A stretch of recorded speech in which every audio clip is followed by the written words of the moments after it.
lower pH, say you're growing blueberries and your pH is at a 6. Begins with an S, ends with an R. 2 vowel, no. I heard it. Sulfur. Sulfur, right. exactly, elemental sulfur. Some people use aluminum sulfate, more expensive, less effective, will work, but elemental sulfur is going to be your best bang for the Yeah, buck. especially if you're managing organically, you wouldn't be able to use the other source of sulfur. You'd have to use elemental sulfur. I noticed that on the metals there, iron, zinc, and copper, that they're more available at acid, low pH conditions. Yes.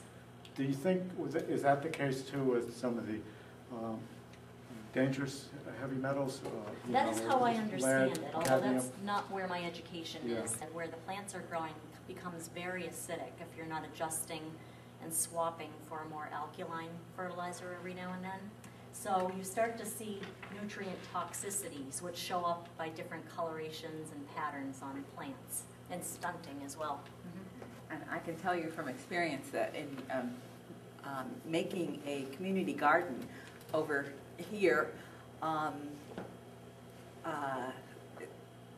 we had a very high lead content in the soil. We dug up the sod and then found that with the soil test that it was contaminated with lead. And here we're going to do an organic garden, and we're told don't plant leafy greens, wash the root vegetables with soap and water, and if children under 6 and pregnant women had been exposed to the soil, they should see a doctor for lead poisoning. You know, it was really horrifying. So what to do? We ended up building raised beds, and the suggestion was to put down a landscape fabric and then lime on top of it, just to protect from... a lot of metals will become immobile when they bond with a hydroxyl ion, or anion, the OH minus. So those exist at pHs greater than 7. And so when those are in the lower pHs, they become more mobile and hence more available. Aluminum hydroxide, things to that effect. Other thing, determine realistic crop yield goals. So again, the whole idea is what's in the soil, what do your plants need? And what do your plants need are really dependent on, are you striving for 14 ton per acre, 18 ton per acre, 68 bushels, 2 bushels? You can imagine they're going to have different nutrient needs. And so to try and have it realistic, Amy points out, try and use the predictions in the Northeast. What are your yield goals in the Northeast?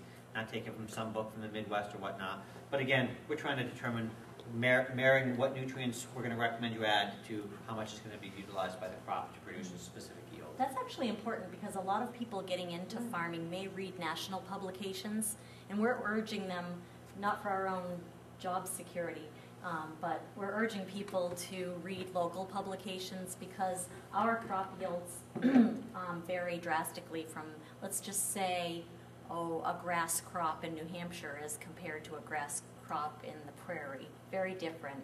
That example I gave earlier of worrying about the septage application, I saw that the farmer's yield goal was 6 tons per acre of hay. Well, oh my goodness.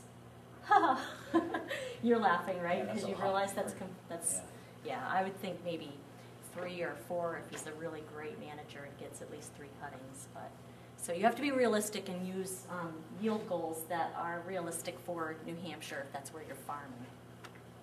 So we've over-applied nutrients. What are the possible outlets for them to get to water? This is a quiz.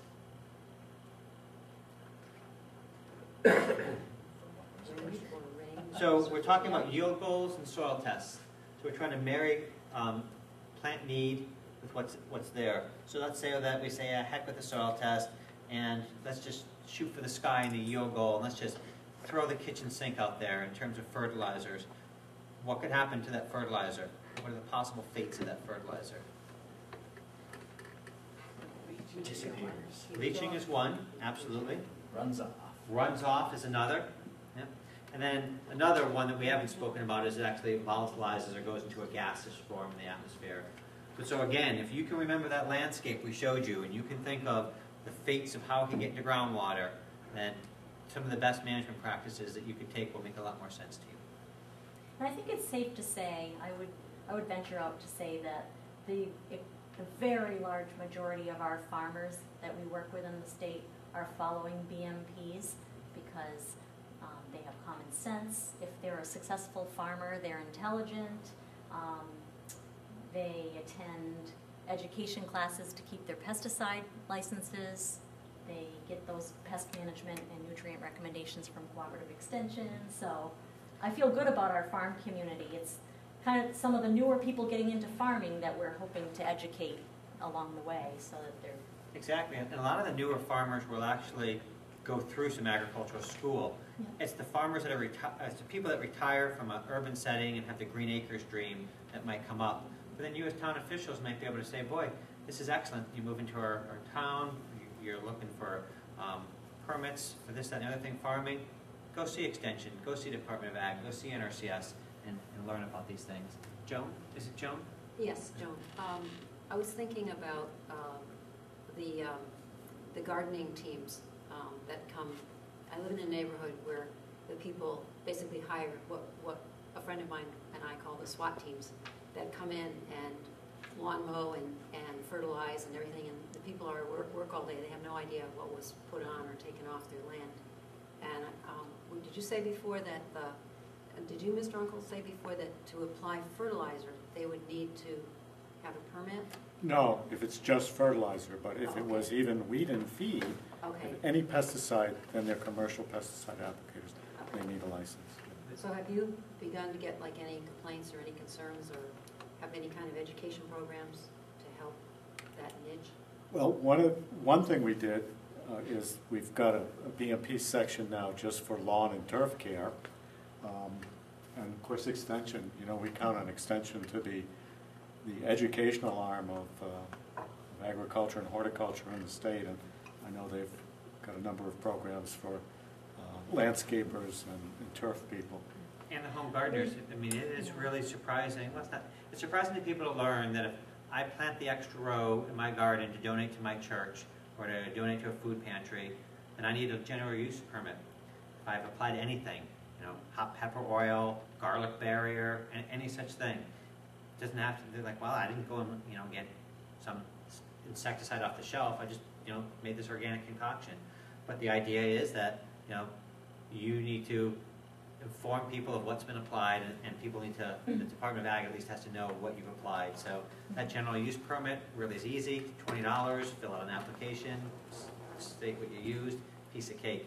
But it does surprise people. Briefly, last week I taught at an annual municipal turf management workshop in Manchester. We had 78 people, municipal employees and department heads from around the state. I'm not sure if anyone from your town came, but we basically send out this literature to every town, trying to target the grounds or the park and rec directors so that they have an opportunity for this education, all about turf management, fertility, and pesticide use. And then the commercial people, I was just talking about the municipal employees, the commercial people through Cooperative Extension in conjunction with New Hampshire Landscapers Association and New Hampshire Plant Growers Association, there are lots of opportunities around the state. So they are hearing this message, people in the landscaping industry. That doesn't mean that anyone that sticks on a magnetic sign on the side of the truck chooses to get educated, though. But if someone finds out that they've applied pesticides without a license, then the complaints will go to the Department of Ag. One thing, too, I should mention is the State Shoreline Protection Act has a provision regarding the use of lawn fertilizers that limits the use of fertilizer within the protected shoreline, which is 250 feet, the high water mark of a great pond or a certain order stream or higher. They can only use slow-release nitrogen, low-phosphate fertilizers. And that, of course, is the most critical resource for phosphorus contamination is our lakes. So that's in place. I think you can skip ahead to the next. What are the pollution concerns with things like the pepper oil and things like that? Probably not many. I would probably be a human consumption concern as opposed to a groundwater or surface water pollution concern. They're applied in such dilute amounts too, I can't imagine.